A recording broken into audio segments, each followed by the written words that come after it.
இப்போ ரீசெண்டாக என்ன எனக்கு என்னன்னா, இப்போ கரூர் சம்பவத்தில் வந்து நேற்று பேசினார்ல, அதுக்கு எங்கள் மேலே என்னமா பழி போட்டீங்க அந்த மாதிரி. சரி, ஆட்சி உங்கள்கிட்ட தானே இருக்குது. நீங்கள் ஒரு தனிப்பட அமைச்சு நீங்கள் ஒரு கண்டுபிடிக்கலாம்ல யாருன்னு என்ன செஞ்சான்னு. அழகாக கண்டுபிடிக்கலாம். உங்களுக்கு கீழே ஸ்பெஷல் ஃபோர்ஸ் அமைச்சு நல்லா அந்த கரூரில் போய் நல்லா விசாரிக்க சொல்லி என்கொயரி பண்ணி அங்கே நடந்த சம்பவத்தை மக்கள்கிட்டே கேட்டு நீங்கள் வந்து ஆதாரத்தை கலெக்ட் பண்ணலாமே. அப்போ நீங்கள் டேரெக்டாக ப்ரூவ் பண்ணலாமே டிஎம்கே தான் காரணம், அங்கே உள்ள செந்தில் பாலாஜி தான் காரணம் அப்படின்ற மாதிரி நீங்களே அட்டாக் பண்ணி பேசலாமே.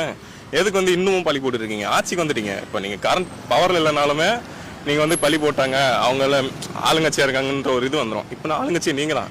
உங்களுக்கு கீழே ஒரு ஸ்பெஷல் ஃபோர்ஸ் அமைச்சு நீங்களே வந்து ஒரு ஆய்வுக்குழு நடத்தி இந்த மாதிரி கரூர் நடந்த மரண கொலைக்கு யாரெல்லாம் காரணன்றது நீங்களே கண்டுபிடிக்கலாம். ஏன் பண்ண மாட்டீங்க? அப்போ நீங்கள் தாராளமாக பழி போடலாம். இவங்க தான் காரணம். ப்ரூஃப் வச்சுட்டு பேசணும் ப்ரோ. யாராக இருந்தாலுமே ப்ரூஃப் இல்லாமல் வந்து நீங்கள் பழி போட்டீங்க நான் பழி போட்டீங்கன்னா சில்லித்தனமாக தான் இருக்குது.